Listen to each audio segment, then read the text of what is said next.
Paparehistro. Okay, for this week, March Paparehistro 30. Lunes to, paparehistro ako sa San Juan. LTO sa San Juan. So sa LTO. last video ko nga, wala na yung CTPL dun sa mga suki ko. So dito na ako nagkuha ng CTPL.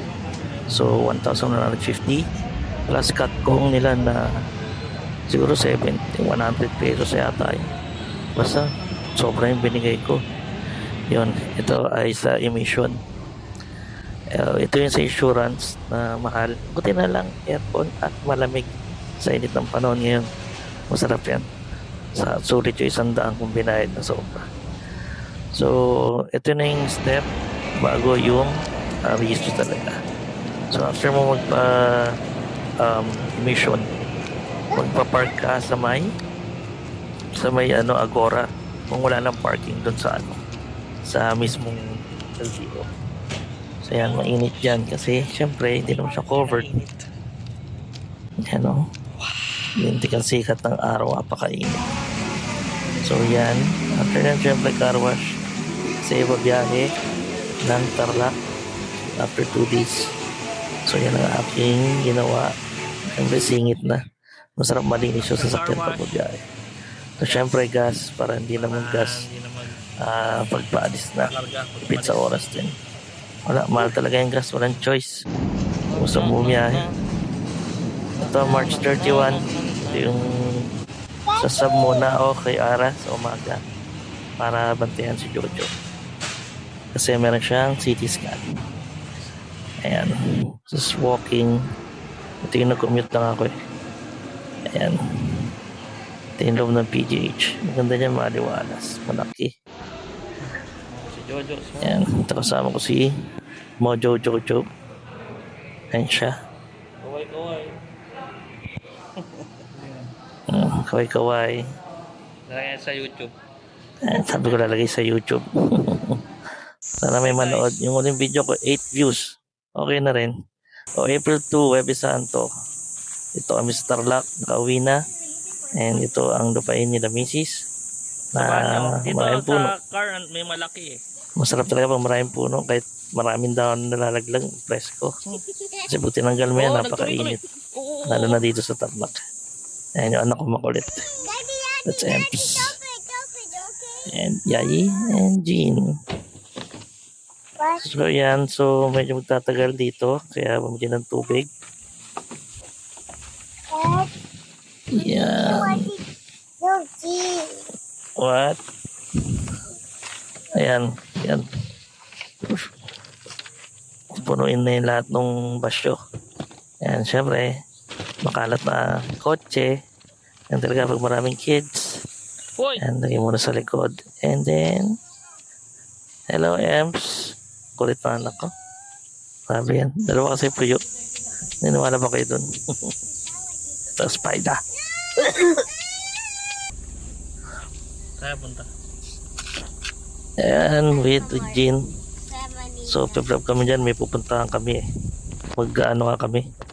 Magpapalengke sandali and paparefill ng tubig. So, yan. Kulitan muna. With Jean. And then, we gonna go. Boom.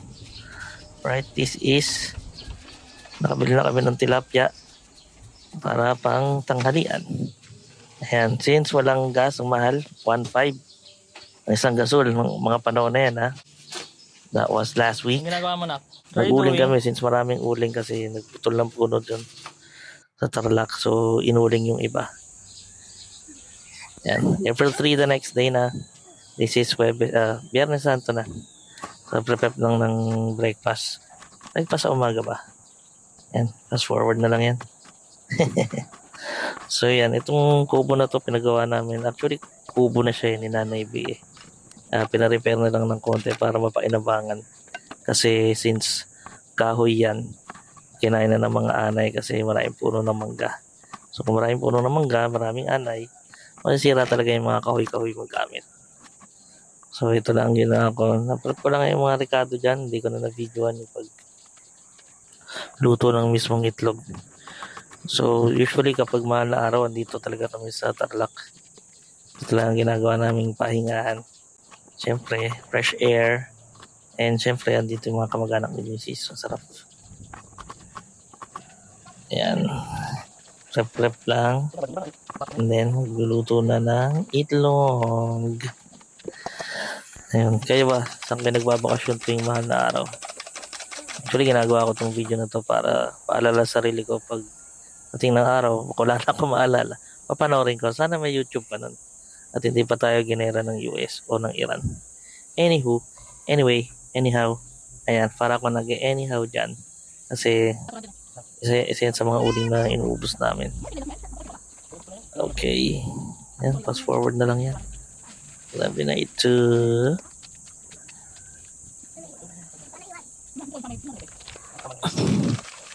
Ano, madaling pagparingas yung ganyan na yung balat ng kahoy. Kapag nabasa, di ba umaangat yung sa kahoy, yung parang balat niya. Yan. Pag rumingas yan, ang bilis. Kaya yun sa mga squatters area ng mga naka-light materials, ang bilis sumapoy ng bahay nila. Kaya ingat-ingat tayo. Sa probinsya, pwede ka magganito sa Manila, hindi marereklamo ka, mausok. Mahuhuli ka pa ni Remolya. Charat! Anyhow, ayun na. After nito ay, saan ba ako tutungo?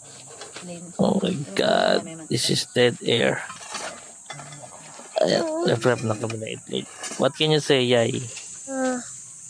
You had a bad dream? Okay, may... Yai, what did you do today? Ayan, ito ay nasa... Ano kami? Ili, nasa palengke. So, bibili dapat kaming cake dyan, kaya nang wala yung gusto ni Mrs. na cake. So, Give you chip. kinabukasan na kami bumili. Si Kali lang ang kasama niyan kasi siya yung ayaw magpaiwan. Ang aking anak, super bait. Hi anak. Hey. Yun, Hey. dumaan muna kami sa Barangay Tilbang. Mga Ito ay Kiladiyo, ito yung sa Palos. Yan, tubig na yan. Pwede ka maligo dyan. Galing yan sa parang ilog o karayan. So, Biyernes Santo to, para kami mga demonyo. Mga udas. This the next day, April 4, Sabado de Gloria. So, yan, nag-invite kasi sila na doon na mag-breakfast and doon na mag-lunch buong araw. Yan na, may swimming pool, set up sa mga bata. O na enjoy bakasyon and all that shit. So, yan. Ito, syempre, may si Roy. Ang bayaw ko sa pinsan, syempre, papakatay ng yobabs. Yan ang aming meal for the day. Kaya, kakatayan niya, magtitinuguan, at dinakdakan, at adobo, at kung ano pa. So, these are the cards.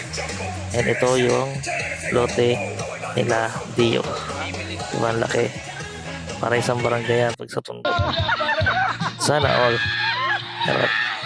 So yun lang. So kaming mga udas ay nagkasiyahan na. Sabado de Gloria naman na yan. Ginastify pa. So yun lang. Patapos na itong video. Sana nagustuhan nyo. Gusto nyo makinood dito sa diary ko.